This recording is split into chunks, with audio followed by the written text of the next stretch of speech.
Hello students, today I am going to discuss schema and instances. First of all, हम schema समझते हैं. schema एक तरह का डिज़ाइन होता है डेटाबेस का कि डेटाबेस हमें किस तरह से स्टोर करना है, क्या उसका ऑर्डर होगा, कैसे हम डेटा को मेंटेन करेंगे, कितने उसमें फील्ड्स होंगी, फील्ड्स के क्या क्या नेम्स होंगे, ये सारा कुछ मेंटेन करते हैं स्कीमा में. या फिर उसकी डेफिनेशन जो आप स्क्रीन पे देख रहे हैं, a database schema is the skeleton structure that represents the logical view of the entire database. भाई आपको टेबल्स मेंटेन करनी है, जैसा कि हम ऑलरेडी डिस्कस कर चुके हैं. डीबीएमएस में हमें टेबल्स मेंटेन करनी है, टेबल्स में डेटा स्टोर करना है. तो टेबल में कौन कौन सी वैल्यूज आएंगी, किस ऑर्डर में डेटा एंटर होगा, ये तो पहले डिफाइन करना होगा. तो उसी स्ट्रक्चर को हम बोलते हैं स्कीमा, इसीलिए इसको बोला जाता है स्केलेटन स्ट्रक्चर. ये इसके लिए बेस्ट डेफिनेशन है.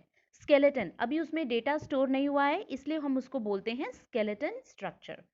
तो डेटा कैसे ऑर्गेनाइज होगा, रिलेशंस क्या क्या होंगी टेबल्स की, कैसे वो आपस में कनेक्ट होंगी, ये सारा कुछ डिफाइन करने के लिए हम यूज़ करते हैं स्कीमा. तो जैसे आपने वर्ड में भी टेबल डिफाइन करी होगी, तो टेबल में डेटा एंटर करने से पहले हम उसकी फील्ड्स डिफाइन करते हैं. तो अगर हमने टेबल इंक्लूड की है और उसकी फील्ड्स डिफाइन कर दी हैं, उसको हम बोलते हैं स्कीमा. ठीक है. जैसे यहाँ पर अगर एक मैं टेबल ड्रॉ करूँ, मान लेते हैं ये कोई टेबल है, हमें कॉलेज का डेटा मेंटेन करना है एडमिशन से रिलेटेड, और हमको सिर्फ और सिर्फ क्या मेंटेन करना है, admission number and student name. तो हमने ये एक टेबल बना ली है. यहाँ पर हम एडमिशन नंबर, माफ़ कीजिएगा ये राइटिंग ज़रा ज़्यादा ब्यूटीफुल है, please try to understand. Admission number और जो नेक्स्ट कॉलम होगा इसमें हम नेम मेंशन करेंगे. ये इस तरह से हमने मेंशन कर दिया. अब देखिए आपने टेबल बना ली है, टेबल में नेम और एडमिशन नंबर ये दो फील्ड्स इंक्लूड कर ली हैं. कोई आपसे पूछेगा कि कितने आपके टेबल में कॉलम्स हैं, तो आप बोलोगे 2 कॉलम्स आर देयर. ठीक है. अभी कोई वैल्यूज इसमें स्टोर नहीं हुई हैं, तो ये जो आप फिगर देख रहे हो इसको क्या बोलेंगे, इसको हम बोलते हैं स्कीमा. एग्जैक्टली जो मैंने यहाँ पर ड्रॉ किया है इसको स्कीमा बोलते हैं. फील्ड्स आपने मेंशन कर दी, और भी फील्ड्स आपको इंक्लूड करनी है तो कॉलम्स आप इंक्रीज कर लीजिए. ठीक है. तो ये टेबल या फिर स्कीमा मेंटेन कर लिया है. अब जब इसमें हम वैल्यूज स्टोर कर लेंगे तो वो हमारा डेटाबेस हो जाएगा. मान लेते हैं एक एडमिशन हो गया, तो उसको एक नंबर हमने दे दिया, उसका नेम मेंशन कर लिया. दूसरा एडमिशन हो गया, दूसरा नंबर दे दिया, या जो भी एडमिशन नंबर हम मेंटेन कर रहे हैं वो मेंशन कर दिया और उसका नेम मेंटेन कर लिया. तो इस तरह से हम डेटाबेस मेंटेन कर लेते हैं. अब हम बात करते हैं इंस्टेंस की. इंस्टेंस क्या होता है, एक पर्टिकुलर टाइम पे जो वैल्यू स्टोर होती है उसको हम इंस्टेंस बोलते हैं. That's it, simply.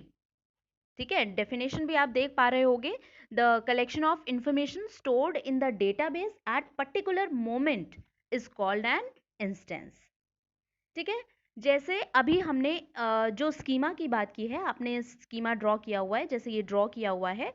अगर हमें इंस्टेंस की बात करनी है तो मान लेते हैं, एक मिनट, मान लेते हैं हमारे पास एक एडमिशन हो चुका है. ठीक है. उसको हमने नंबर दे दिया 1 और नेम स्टोर करते हैं ए.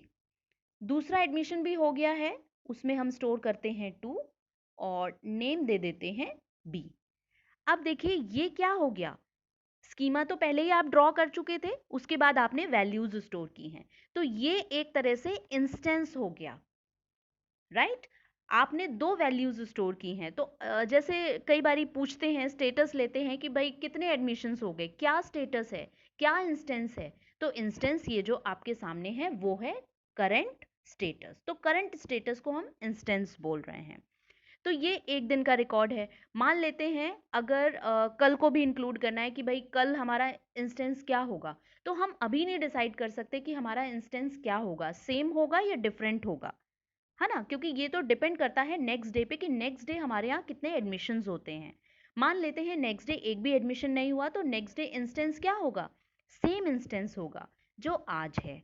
और अगर एडमिशन्स बढ़ जाते, मान लेते हैं एक और एडमिशन आ गया, तो हम क्या करेंगे, 3 मेंटेन करेंगे और उसका नेम C मेंटेन कर लिया। तो अब हमारा इंस्टेंस देखिए अपडेट हो गया। ठीक है, तो करंट स्टेटस क्या है, ये जो इंस्टेंस आप देख रहे हैं इसको हम बोलते हैं इंस्टेंस। आई होप आप स्कीमा और इंस्टेंस बहुत अच्छे से समझ गए होंगे। That's all for this video. Thank you.